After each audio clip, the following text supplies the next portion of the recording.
buongiorno da Renzo Micheletto e ben ritrovati con questa nuova puntata di Radio Veneto Agricoltura. Quest'oggi parleremo della riserva naturale Bosco Nordio di Sant'Anna di Chioggia e qui con noi abbiamo il dottor Federico Vianello che è il responsabile della riserva. Come sempre vi ricordo che stiamo trasmettendo in diretta su Spreaker, versione audio, e Facebook, quindi versione video. La puntata di Radio Veneto Agricoltura, come sempre ogni giovedì alle ore 11. Federico, cos'è questa riserva naturale? Perché è considerata la più bella riserva naturale del Veneto? Lo dico di parte perché sono responsabile. È una riserva che è stata istituita dallo Stato nel 1971 a tutela di un bosco di Leccio che è probabilmente il più settentrionale di tutto il bacino mediterraneo, e questa è la sua importante peculiarità botanica. È importante anche per alcuni habitat relitti di zona costiera. E la cosa curiosa è che il mare oggi lì non c'è, il mare dista qualche chilometro, perché circa 1000 anni fa Bosco Nordio era di fatto la costa dell'Adriatico. Scusa Federico, ricordiamo che Bosco Nordio si trova lungo la Romea, si può vedere. Sì, si passa lungo la Romea e si vede per qualche chilometro, andando verso sud sulla sinistra, un gran bosco, ecco, che anticipa poi quello che si vedrà in Emilia Romagna, che è il gran bosco della Mesola. Anche il Veneto ha il suo bosco costiero e si chiama Bosco Nordio.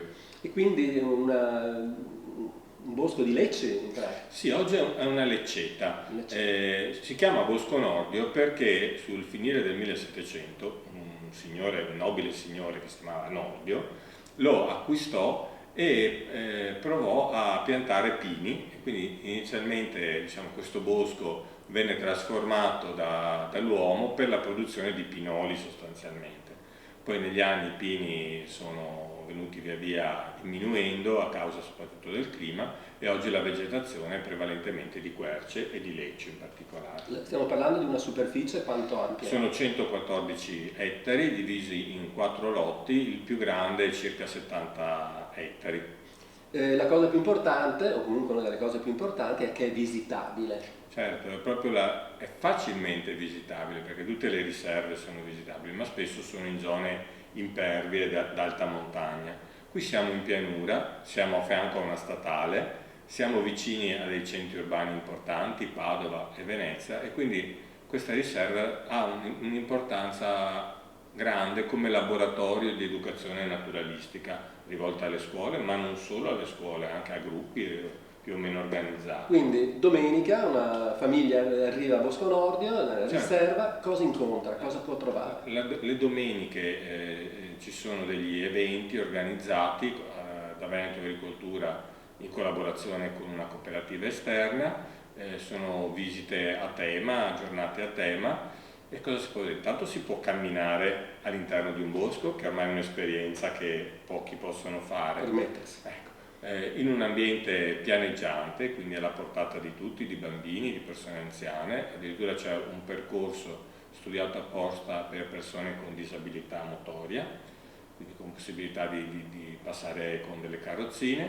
Si vedono anche animali. Ecco, cos'è che si incontra camminando, passeggiando per il bosco? Sono piccoli animali, perché il bosco, l'ambiente del bosco è diverso dall'ambiente di laguna, dove basta un buon binocolo e si vede sempre qualcosa in lontananza. Il bosco è come una quinta di teatro, non sai mai cosa c'è dietro. Però loro ti vedono. Loro ti vedono e tu li ascolti, questo è il gioco. Sono soprattutto specie di uccelli, ma ci sono anche mammiferi, c'è la volpe, c'è il tasso, c'è il capriolo, ci sono micromammiferi, ci sono rettili. C'è un rospo in particolare. È famoso, il nostro animale totemico, simbolo, è un rospo. Noi abbiamo un rospo, c'è chi ha il lupo, chi ha l'orso, noi ci accontentiamo, ma in realtà è molto importante questo rospo, perché è una specie in via d'estinzione in tutta la pianura padana, in tutta Italia. Come si chiama? Si chiama pelobate fosco. Poi ha vari soprannomi, si chiama il rospo della Vanga, il rospo scavatore. Perché? Perché vive gran parte del suo tempo sotto la sabbia.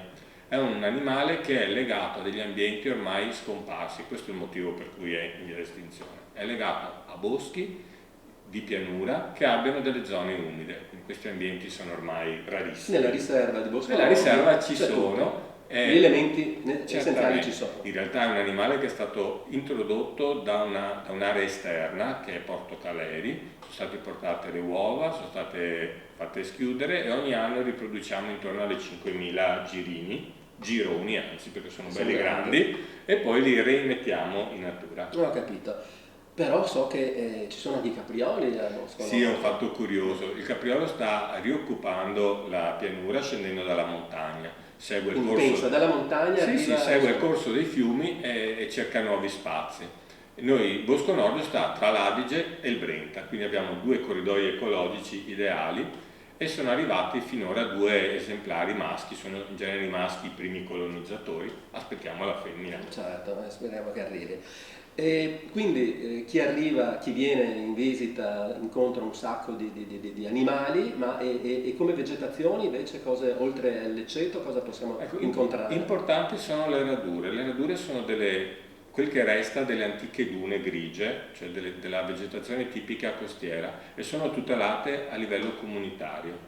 A proposito di comunità europea, o meglio di Unione Europea, noi sappiamo che a Bosco Nordio, nella riserva naturale, sono stati fatti e sono in atto, in corso anche dei progetti europei. Possiamo parlarne brevemente di questo? Sì, proprio per le importanti particolarità botaniche e faunistiche, Bosco Nordio entra spesso come partner in progetti europei. In questo momento ne abbiamo un paio. Uno è un Interreg che riguarda l'Adriatico e uno è un importante progetto LIFE che si chiama Redune, proprio perché va a tutelare gli habitat relitti dunali, che sono presenti anche qua, perché il mare c'era 1000 anni fa. Certo. Redune è un progetto LIFE, quindi un progetto europeo, che è partito da poco, tra l'altro, no? Sì, e coinvolge più regioni.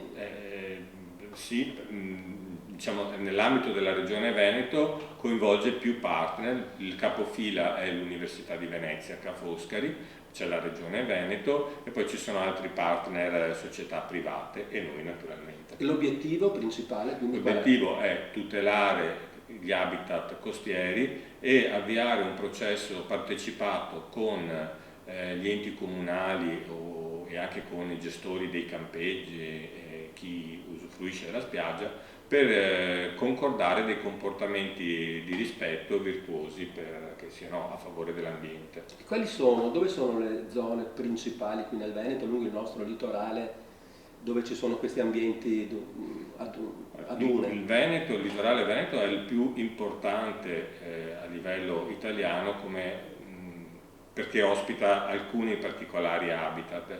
In Veneto ricordiamo soprattutto la spiaggia di Valle Vecchia, peraltro gestita sempre da Veneto Agricoltura, poi c'è tutto il litorale che va dal Cavallino verso Jesolo, quindi il litorale a nord della laguna di Venezia, e nella parte sud della laguna finiamo proprio con Bosco Nordio. Quindi sono gli ultimi lembi che si sono salvati, sì. Perché ormai è tutto urbanizzato, quindi è evidente che questi habitat si sono via via ridotti. Torniamo a Bosco Nordio.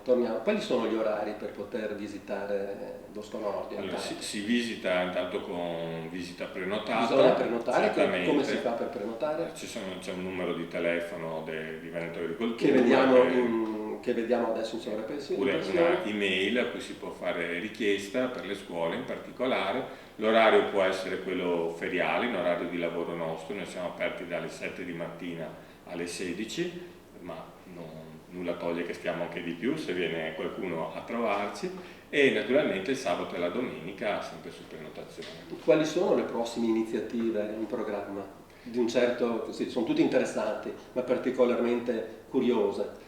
In realtà stiamo elaborando un progetto per comunicare le attività di ricerca che svolgiamo all'interno del bosco, e spesso sono delle ricerche non facili da comunicare, ma ci vogliamo riuscire come? Attraverso un percorso che gioca su delle installazioni artistiche che abbiano a che fare con i temi naturalistici.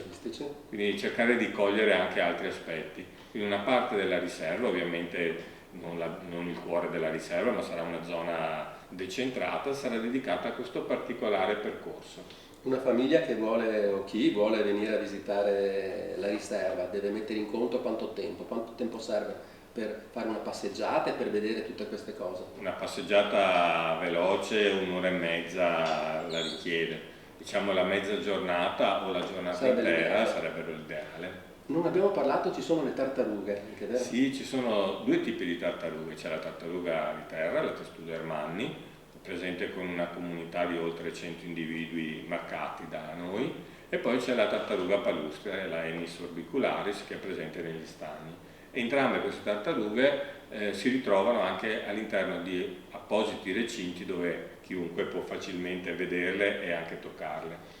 Benissimo, ci avviamo verso la conclusione di questa puntata. Ringraziamo il dottor Federico Vianello per essere stato nostro ospite e per averci spiegato le bellezze che possiamo trovare qui fuori casa, perché veramente basta poco per raggiungere la riserva naturale di Bosco Nordio lungo la Romea a Sant'Anna di Chioggia. Ci diamo appuntamento alla prossima settimana, giovedì prossimo, per una nuova puntata. Un saluto a tutti.